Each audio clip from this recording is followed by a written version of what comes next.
Monday morning, Courtroom 6B, Johnson County Courthouse. You could feel the stale tension in the air before the first word was spoken. And then, boom, he walked in. No cuffs, no shackles. Just a bright orange jumpsuit with county inmate across the back, and a folder tucked under one arm, like he was headed to a job interview. The whole room just froze. Not because of who he was, but because of what he wore. The judge, Harold Clevenger, old school, sharp tongue, ego bigger than Texas, leaned forward like he'd seen a ghost. "Who let an inmate walk into my courtroom like that?" he snapped. The man didn't flinch. He walked straight to the defense table, calm as morning coffee, and said, "I'm not an inmate." "Your Honor, not yet. Name's André Maddox, plaintiff." Now the room tilted. You ever feel a space shift without anyone moving? That was it. The clerk stammered. Judge Clevenger's face darkened like thunderclouds. "You show up in here wearing that, and you think I won't hold you in contempt?" Andre opened his folder, held up a mugshot, his mugshot. "That's what you ordered 2 years ago. Wrongful arrest. Just for speaking up in court. I wore the uniform today. So you wouldn't forget." And yeah, that's when everything started cracking. Andre laid down more than just paper. He laid down receipts. A full transcript from his arrest. Medical records proving he missed his daughter's surgery. Termination letters from his job. All dated within 48 hours of that hearing.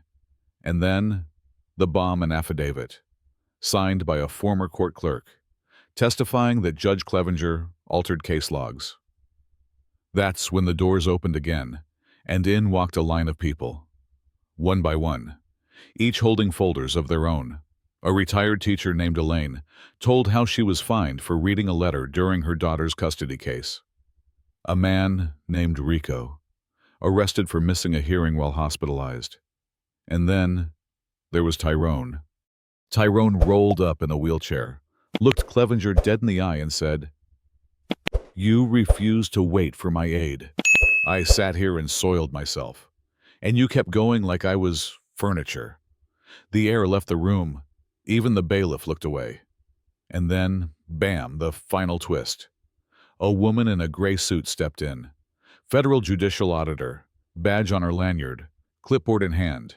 "Judge Clevenger," she said, "you're no longer presiding. As of now, you're under federal investigation. You could have heard a pin drop or a career collapse." She asked Andre to submit his evidence. He did. Flash drive included. 2 audio recordings. Judge Clevenger's own voice saying, "Put that punk in holding. Teach him some damn respect." Oh yeah, it was over. The judge tried to end the hearing, ordered the gallery cleared.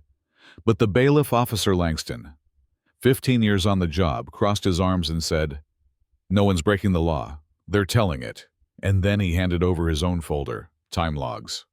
Suppressed objections, internal memos, all with the same signature Clevenger's. By 4 p.m., Judge Clevenger was gone, removed. His nameplate scraped off the bench. In his place stood retired Judge Carla Monroe, brought in from Doshi. She struck the gavel once and said, "This courtroom's been used to punish voices. That ends now." And Andre.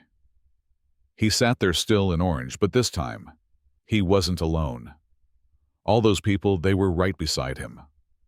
Weeks later, the state passed the Maddox Judicial Reform Act, mandatory court recordings, real-time public transcript access, oversight on contempt rulings. But the most poetic part, the signing didn't happen at the Capitol. It happened right in Courtroom 6B. Andre stood beside the governor. No jumpsuit, just a charcoal blazer. But inside his pocket, that same arrest transcript. Reminder. Outside that courtroom now, there's a plaque that reads, "Here stood a man in a jumpsuit, and here, justice stood with him." But hey, let's not pretend it's all sunshine and clean slates. The comment section's open. You tell me, was Andre right to turn that courtroom into a reckoning, or did he go too far, blurring the line between protest and performance. Justice or theater sound. Off below. Let's talk about what fairness really looks like. When the robe ain't the only thing that holds power.